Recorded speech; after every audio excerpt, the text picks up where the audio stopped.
Uber is the godfather of ride-hailing. They have 5 million drivers worldwide and operate in 900 different cities. To put that in perspective, even Walmart only has 2.3 million employees. Now, of course, Uber's employees aren't full-time like Walmart's, but together, Uber drivers provide ride-sharing and delivery services to 65 million people in America alone. But despite this insanely massive network, Uber has never been that profitable of a company. In fact, since they went public, they haven't even had a single 12-month period in which they were profitable.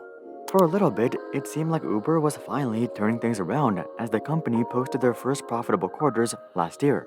But in 2022, things have gotten worse than ever before as Uber just posted their worst quarterly loss ever, coming in at nearly $6 billion. As you would guess, this hasn't been great news for the stock as Uber has sold off 66% from its all-time high. Coincidentally, this correlates to a market cap loss of roughly $66 billion. And while that is quite devastating, it also makes sense considering Uber's financials. For Uber to really make progress forward, they have to first become profitable. So here's why Uber has been struggling to make money and when the company might finally become profitable. One of the biggest fundamental issues with Uber's business model is that they're constantly fighting with themselves to grow larger. Here's the thing, for Uber's network to be as strong as possible, they need both drivers and riders to be on their side. But the issue with this is that the goals of riders and drivers are exactly opposite of each other. Riders want the service to be as affordable as possible, while drivers want the service to be as worthwhile as possible. So Uber is stuck in this super weird catch-22 situation. If they raise pay for drivers, they'll grow the size of their network. But this is pointless because less people will find the services appealing. On the other hand, if they lower fares, they'll appeal to more customers. But this is once again pointless because there won't be enough drivers to meet demand. Clearly, Uber is in quite a pickle, but this isn't that surprising when you take a look at the history of the taxi industry. The first gas-powered taxis appeared in New York in 1907, but it wasn't until the launch of the Model T that this industry really took off. Soon enough, there were dozens of new taxi companies fighting for market share. And there's really not much innovation you can do with the taxi business. Really, there's only one way to capture more market share, and that's by lowering fares. And that's exactly what all these companies did. This trend was just further accelerated by the Great Depression, as many of the people who lost their jobs turned to becoming taxi drivers. All this competition completely eliminated the profitability of the industry, and we saw protests break out across the country. These protests demanded that the government regulate the taxi industry by limiting the number of taxis in each city, and that's exactly what the government would do. So, becoming a traditional taxi driver isn't as easy as simply getting a car and marketing your services. You actually have to get a taxi medallion in most urban cities across the US. While this did make the taxi industry rather bureaucratic, it also fixed the profitability problem. The takeaway from this story is that the taxi industry has never been profitable without regulations and limitations. And given that neither Uber nor any of their competition abide by any of these regulations thanks to a few loopholes, it's not surprising that they've been struggling to make a profit. To make things even worse, ride-hailing companies are extremely well funded. Lyft, for example, currently has $4.7 billion in total assets, and Uber has $32 billion in total assets even with their recent $6 billion loss. So for these guys, it's not just a race to the bottom. It's a race to see who will go bankrupt or get bought out first, and the survivor takes it all. The bright side for Uber is that if they do make it to the other side, they'll have such massive economies of scale that they'll basically become untouchable. But in the meantime, they're burning money as always. Likely the only technology that can disrupt Uber's dominance in such a future is robotaxis. Machines don't care about getting paid a decent amount, and they rarely have to rest or take a break. So this is clearly what Uber needs to get to the next level, but it can also be used against them. Uber is of course well aware of this threat, and that's why they're investing so heavily in robotaxis. But this hasn't exactly worked out for them. In fact, in late 2020, Uber ditched the idea of creating their own robotaxis by selling their robotaxi division to a company called Aurora. Now, Uber did take on a stake in Aurora, so it's not like they completely gave up on robotaxis. But they did limit exposure and give up on the idea of developing an in-house robotaxi. And while this might sound like a questionable decision at first glance, It was really the only choice they had because they don't really have a chance against Tesla for a couple of reasons, starting with the data collection. Data is likely the single most important factor in developing machine learning and artificial intelligence, especially when it comes to edge cases. And with how many cars Tesla already has on the road collecting data, it's basically impossible to catch up to them in terms of data. Way back in April of 2020, Tesla already had 3.3 billion autopilot miles, so they're probably closing in on 10 billion miles by now. This amount of data is simply not something that Uber can compete against with a small fleet of test vehicles. I mean, even Google has only been able to clock in 20 million miles, so the odds were never that great for Uber. But even more importantly than the data lead, Tesla has something that no one else has, which is that consumers are literally paying Tesla to develop autonomous vehicles. With companies like Uber and Google, they have to make money from their main businesses or raise money to invest in robotaxis. But Tesla already has hundreds of thousands of customers who are paying them $12,000 per car to continue developing autonomy. This is clearly not a battle that even Google, much less Uber, can win. And Uber did eventually realize this, but not before sinking $2.5 billion into robotaxis themselves.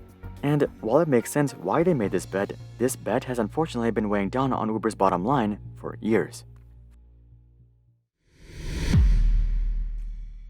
Fighting in a race to the bottom and being forced to ditch robotaxis are already bad enough, but these issues were just made even worse by leadership. Usually, when we talk about bad leadership, we're generally talking about MBA businessmen who prioritize short-term profits over long-term innovation. But when it comes to Uber, we're actually talking about the co-founder, Travis Kalanick. Travis wasn't exactly a bad leader from a business perspective, per se. He was expanding the company across the globe and he was heavily investing in self-driving, which seemed like the right move at the time. The real problem with Travis, however, was all the drama that he brought with him. First of all, Travis was infamous for overseeing a rather toxic workplace culture. Allegedly, he had a bad habit of turning a blind eye to gender-based discrimination and harassment. And in February of 2017, a former Uber employee would publicly blast the company for these practices. This prompted a full-on investigation into the company's workplace culture by former U.S. Attorney General Eric Holder. Eric's investigation would result in a slew of recommendations for Uber, one of which was reducing Travis's role at the company. This was already a pretty bad situation for Travis, but things would just get even worse when Travis himself would get accused of harassment. As this entire harassment case was unfolding, Travis was also being blasted for a leaked argument with an Uber driver. In this argument, the Uber driver would question Travis about recent changes to Uber Black which seemed unfair to him. Apparently, Uber had reduced Uber Black fares substantially, which made it unprofitable for the driver to continue driving around with a $97,000 car. At first, the two would address the problem diplomatically, but it didn't take long for things to get out of hand. How much is the mile now? 275? You know what? What? Some people don't like to take responsibility for I their own take shit. responsibility. They blame everything But in why their you life on sending somebody an email else. for town car? Good luck. Good luck to you too, but I know you don't gonna go far. Travis's comment that the Uber driver wasn't taking responsibility for his own actions attracted a lot of criticism.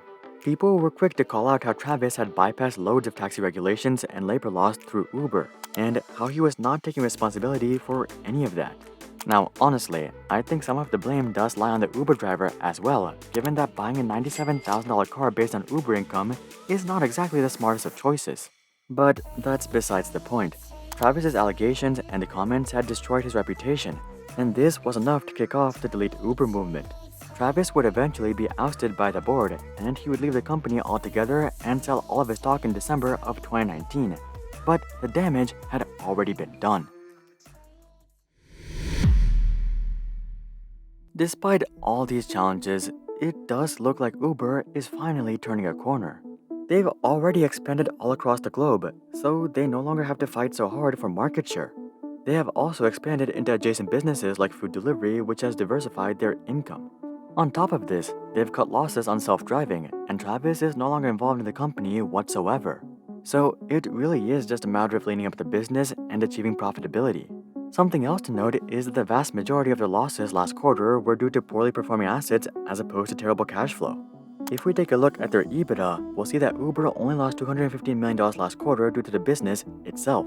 Something that is a bit concerning is that their EBITDA has actually never been positive. But fortunately, their revenue and gross profits are at all-time highs. So Uber may just need a couple more quarters to achieve consistent profitability. In fact, many analysts are speculating that 2022 will be Uber's final negative year, and that they'll be consistently breaking even by the end of 2023. Now, of course, it'll take a couple of years from there to really build up profitability, but it does seem like Uber can pull in respectable profits by the end of this decade. However, this does not mean that Uber is completely out of the woods because they still have to go up against Tesla. It's no secret that Tesla wants to get into the ride-hailing business with self-driving cars. And though Elon's timelines are almost always too ambitious, it seems like whether it happens in 2025 or 2030 or 2040, Tesla will likely be the first one to achieve fully autonomous cars. And once Tesla starts releasing these cars onto the road, things will get quite challenging for Uber. Either they can buy Teslas themselves, or they can continue keeping up their partnerships with autonomous companies like Aurora. But neither of these are exactly optimal. Tesla will always be able to offer cheaper ride-hailing services than Uber buying Teslas and then putting them on the road. Conversely, it's also not clear how well Uber's self-driving partnerships will pan out compared to Tesla's offerings. So the long-term future of Uber is still rather uncertain. But the next 3 to 5 years should hopefully be smooth as Uber finally achieves profitability. But that's just what I think. Do you guys ride Ubers? Comment that down below. Also, drop a like if you would like to ease the responsibility of growing this channel. And of course, consider checking out our Discord community to suggest future video ideas, and consider subscribing to see more questions logically answered. But until then, I'm Hari, and I'll see you guys on the next one.